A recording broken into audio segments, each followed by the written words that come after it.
দৃশ্য দূষণ রুখতে ও বিদ্যুৎ চুরির বিরুদ্ধে এবার পদক্ষেপ নিতে চলেছে Darjeeling district legal aid forum এবং কনজিউমার ফোরাম। শিলিগুড়ির বিভিন্ন বিদ্যালয়ের 22 জন পড়ুয়াদের সঙ্গে নিয়ে Darjeeling district legal aid forum এবং কনজিউমার ফোরাম একটি দল গঠন করে গোটা শহরে সার্ভে করে। সেখানে বিদ্যুৎ চুরির বিষয়টি উঠে আসে।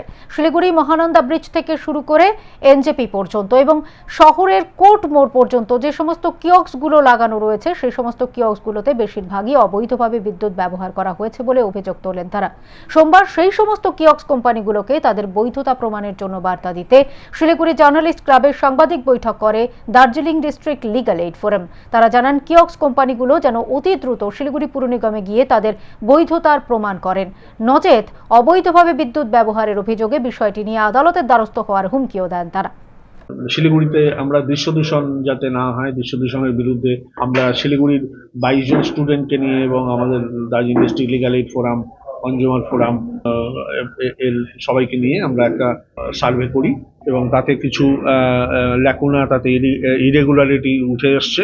শিলিগুড়ি মহানন্দা ব্রিজ থেকে শুরু করে নিউ জলপাইগুড়ি পর্যন্ত, আবার এইদিকে কোর্টমোড় পর্যন্ত কিওস্কগুলোতে আমাদের ধারণা যে এটাকে ইলিগালি ইলেকট্রিসিটি ব্যবহার করা হচ্ছে। কারণ আমাদের কাছে যে ডকুমেন্ট আমাদের সার্ভেতে আছে সেই ডকুমেন্টে বলা হচ্ছে যে এগুলো আমাদের কিছু কোনো অর্ডার নেই, খুলে ফেলার জন্য বলা হয়েছে। গভর্নমেন্ট এবং নন গভর্নমেন্টের মানে ল এনফোর্সমেন্ট ডিপার্টমেন্টগুলোর মানে খুব ইনিশিয়েটিভ নেই।